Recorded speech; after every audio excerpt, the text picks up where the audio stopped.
கர்நாடகாவில் இஸ்ரேல் நாட்டைச் சேர்ந்த பெண் உட்பட இருவரை பாலியல் வன்கொடுமை செய்த வழக்கில் குற்றவாளிகளுக்கு தூக்கு தண்டனை விதித்து கங்காவதி மாவட்ட நீதிமன்றம் பரபரப்பு தீர்ப்பு வழங்கியுள்ளது. அடடா, சூப்பர்ல கர்நாடகா கவர்மெண்ட் தப்பு செஞ்ச அந்த 3 பேருக்கும் மரண தண்டனை கொடுத்து அதிரடியா தீர்ப்பு கொடுத்திருக்காங்க. இதே மாதிரி ஒரு சம்பவம் தமிழ்நாட்டை சேர்ந்த பெண்ணுக்கு கர்நாடகாவில் நடந்துச்சு. அப்பயே மரண தண்டனை கொடுக்கல.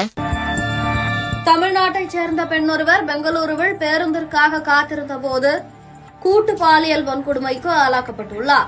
ஏன்னா இந்த பொண்ணு தமிழ்நாட்டு பொண்ணு, அந்த பொண்ணு இஸ்ரேல் பொண்ணு. நீதியை கூட ஆள் பார்த்துதான் கொடுப்பீங்களாடா?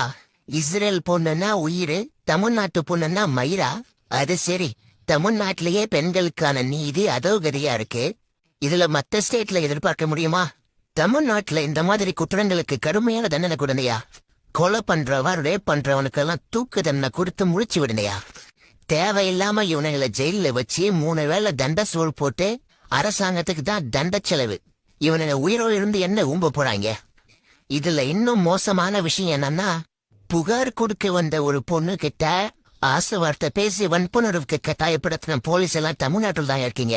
சார், ஆவடி கிரைம் ஸ்டேஷன்ல பிசிஆர் இருக்க ஹரிதாஸ் புகார் கொடுக்க வந்த ஒரு பொண்ணு கிட்டே ஆசை வார்த்தைகள் பேசி அந்த பெண்ணை வலுக்கட்டாயமாக ரூமுக்கு கூட்டு போய் அவருக்கு என்னெல்லாம் வேணுமோ அதெல்லாம் பண்ணணும்னு போயிருக்காரு சார். ஆனா அவங்க அண்ணன் கிட்ட, அந்த பெண்ணுடைய அண்ணன் கிட்ட மாட்டி அந்த வீடியோ எடுத்து இப்ப அந்த வீடியோ தான் சோசியல் மீடியால பேசும் பொருளா இருக்கு. திரு எடப்பாடி அவர்களும் இது குறித்து கண்டனம் தெரிவிச்சிருக்காரு.